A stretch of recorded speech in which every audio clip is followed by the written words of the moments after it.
Tonight's show of Monday Night Raw from the award-winning WWE Thunderdome and Amway Center was actually a pretty decent show nonetheless. We had a lot of good matches, a lot of good segments. So let's just get straight into it. If you're new to the channel, make sure to hit that subscribe button, like this video, and yeah, let's get to the review. We kick off the night with a moment of bliss with special guest Randy Orton. I had nothing planned for this. I didn't think it was going to be that good, but man, I enjoyed it. Probably the best moment of bliss we've seen in quite some time. I really enjoyed this segment. We got Randy Orton come out, and then it was basically him saying that he knows Bray Wyatt's weakness, but he doesn't know the Fiend's weakness. But then he promises he's going to find out.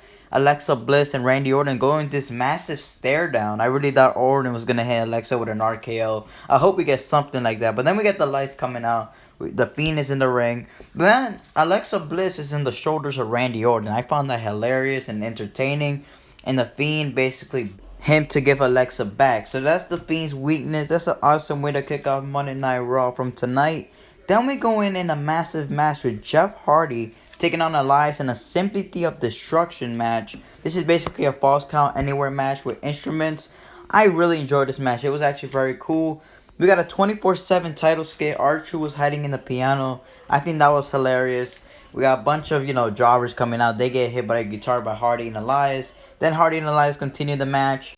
Towards the end, Jeff Hardy sets up Elias in the outside in the table, puts guitars on top of him. He goes up the turnbuckle and he jumps him through the table, but the steps was near, so it looks like Jeff Hardy hit his head. I hope not, but man, that looked deadly. But man, that was actually a very good spot. Very entertaining, man. Jeff Hardy still got it. I just hope he's okay, man. Go check out that spot. That was nasty, man. But yeah, Jeff Hardy gets the win to kick off Monday Night Raw. After that, we go in a match with Slapjack taking on Ricochet. I knew the match was going to be pretty decent. I didn't expect nothing big. I mean, it went quick. Retribution, getting W's now with Slapjack winning. We got a special Miss TV with guest Sheamus. Overall, I enjoyed the segment. Then at the end, they were talking about how Sheamus was going to turn on Drew. And then Miz and Morrison started beating up Sheamus with the Money in the Bank briefcase. So it was basically just to set up the main event with that tag team match. Overall, we got a rematch with Shayna Baszler, Nia Jax, the tag champs, taking on the team of Asuka and Lana. Overall, it was a way better match than they had last week. I really enjoyed it. That was pretty fun. At the ending, it shocked me because Lana, yes, Lana is the best. Lana #1 pinned Shayna Baszler clean in the middle of the ring. Wow, that was crazy. So Asuka came in, hit Shayna with a kick, and then Lana just got the pinfall, and that's how they got the W. I'm assuming they're probably going to get a tag team title match at the pay-per-view TLC, so we'll see what they do with that. AJ Styles versus Riddle versus Keith Lee. Winner faces Drew McIntyre TLC. Wow, I thought this was going to be the main event, but it turned out to happen at 10 o'clock. But overall, I really enjoyed this match, man. I really did. I mean, everyone in the ring has some type of talent. So it was going to be good. It was a good, fun match. The match went on for like 15 minutes. I wish it would have been longer. But, hey, it was still a good match. No complaints there. And the right call was made when AJ Styles won. He hit the phenomenal forearm on Riddle. With Riddle hitting Keith Lee with a kick. Took Keith Lee out. And then Riddle was staying in the ring. Boom. Phenomenal forearm. 1, 2, 3. AJ Styles wins. So we're getting Drew versus AJ. And I can't wait for that. We got the New Day coming out. They were doing their segment. Overall, I enjoyed the segment by the New Day. The New Day usually have some good segments. Then we got the Hurt Business. And then we got a very entertaining one-on-one match with Xavier Woods taking on Cedric Alexander. I knew the match was going to be good, but it actually turned out to be way better than I expected. I mean, both of the guys are very talented. They're very charismatic. They have good chemistry. So obviously, the match turned out to be as good as it can be. A lot of cool spots. But then at the end, Cedric Alexander hit his finishing move, the Paler, to win the match. So overall, it was fun. And it looks like we're getting Shelton Benjamin taking on Kofi next week, I'm assuming. So that should be another pretty good match. And I'm assuming we're probably going to get them like at a TLC or whatever.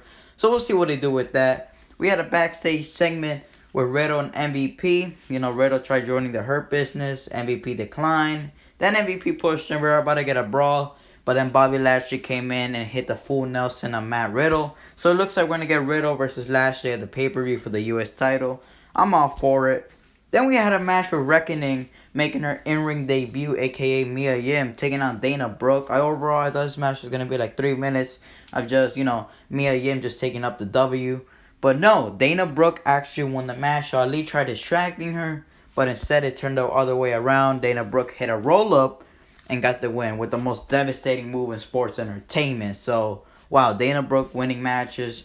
That's all I gotta say for that. We got the main event. AJ Styles was on commentary for this one. We got Sheamus and Drew McIntyre taking on Miz and Morrison. Before the match, we got an interview with Drew McIntyre. He was explaining, the journey to win the WWE title. Then we got the tag team match. Overall, I enjoyed it. A lot of good spots. John Morrison was taking amazing spots in this one. I mean, he was the highlight of the match. He was just selling the moves of Sheamus and Drew McIntyre so well, so effective. Dude is talented. But yeah, this match was good. At the end, man, though, it would turn out into DQ because AJ Styles came in. He hit the phenomenal forearm on Drew McIntyre. That caused the DQ. And then John Morrison, The Miz, and AJ kept beating up Drew. And then AJ was coming in begging for The Miz to cash in. So The Miz was about to cash in. But then Miz kept saying, you don't tell me what to do and all that. But then The Miz just went to cash in. But Drew McIntyre got back up. He suplexed John Morrison. He claymored The Miz. And then he was going to get a stare down with AJ and Drew. But instead, AJ was walked around with his bodyguard, Omos.